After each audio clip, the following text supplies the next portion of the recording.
My MP, Steve Brine, says he is passionately in favour of so-called fairer votes. Steve, if you're so passionate, then why can't you say what you mean instead of rant on about Nick Clegg? Maybe your ambiguous statement is just a simple provocation. If it isn't, then maybe you should be mature enough to explain it. Listen, Steve, you're a good-looking lad. I'm sure you could get some help from a sympathetic English teacher. Steve, for me, one of the voters in the referendum who is also in your constituency, the alternative vote is not about you, or Nick Clegg, or David Cameron, or Wallace and Gromit. It's about me and thousands of others being fairly represented in Parliament. I've had the vote for over 40 years and only felt represented a handful of times. Do you not see, Steve, that there's something not quite right about that? It's to do with fairness and feeling represented. Yes, Steve, you must be joking if you think that I feel represented by you. You seem obsessed with winners and losers. For most of my voting life, my votes have been binned as losing votes. The bin of losing votes has been bigger than the bin of winning votes. All votes should not only be counted, but actually count. Obviously, proportional representation would make all votes count. AV is a small step towards it, since at least 50% of the votes would count. Steve says the winner should be the winner. He says he tends to take the rather old-fashioned view that elections should be won by the candidate with the most votes. I take the fair view. I believe the candidate with the most, that is 50% plus, support, measured with votes, should win. Do you see the difference?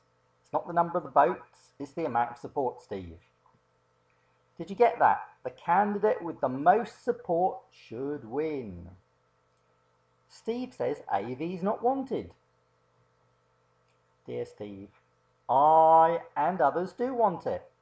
I've been waiting 40 years for better representation. Steve says first past the post creates strong governments and a smooth and quick transition of power. I say strong governments helped destroy British industry. Strong governments dragged us into unwanted wars with the help of lying to us. Strong governments squandered money in power, leaving us with today's budget problems and a more frugal future. Strong governments have seemed more like serial dictatorships to some extent. Just reflect on what Tony Blair's strong government got us into. Wars and debts. Was that a good thing, Steve? Steve says AV is not the reform we need. I say stop being obsessed with Nick Clegg and yourself and think about the people you represent. I'm one of them. If there is a reform you think we need, then stand up, say what it is and be counted. Don't write about so-called fairer votes without explaining yourself. It does you no credit and makes you appear rather dodgy. Prime Minister David Cameron says, if you vote for a fringe party who gets knocked out, your other preferences will be counted. You get another bite of the cherry. I don't like to say the obvious, but the PM needs to take some maths lessons. He seems in need of them. In the second round, if there is one, everyone's votes are counted. Everyone gets a second bite of the cherry. It's sad that the MP talks about biting into cherries rather than about the maths and the fairness of representation. He also says that he doesn't think he could tell us exactly how AV works. What kind of PM have we got? It's not rocket science, David. If the Prime Minister isn't bright enough to understand the AV system, why is he Prime Minister? And what about our economy? It's far more complex than the AV voting system. He seems to be spending money on creating more peers in the House of Lords. That seems a real waste of money. How about reforming the House of Lords through proportional representation? But that's another story for another day, in probably another century. The PM again says that AV is a system that no one wants. Thank you, David, but I can talk for myself and say I do want AV.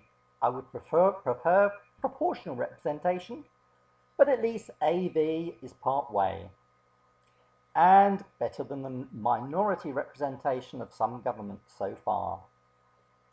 Why does the PM write such drivel? Well, he's more interested in what he wants rather than what the electorate wants. He's more interested in control rather than fairness.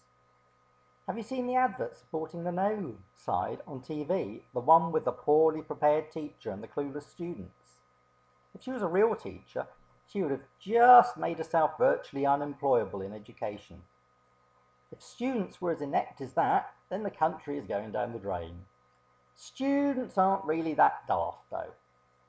They just might feel a little offended at being portrayed like that. The No campaign is also obsessed with Nick Clegg. It's not about him. It's about us voters being fairly represented in Parliament. It's not about runners running a race. It's about electors electing representatives in a fairer way. Search your conscience and vote for a fairer society.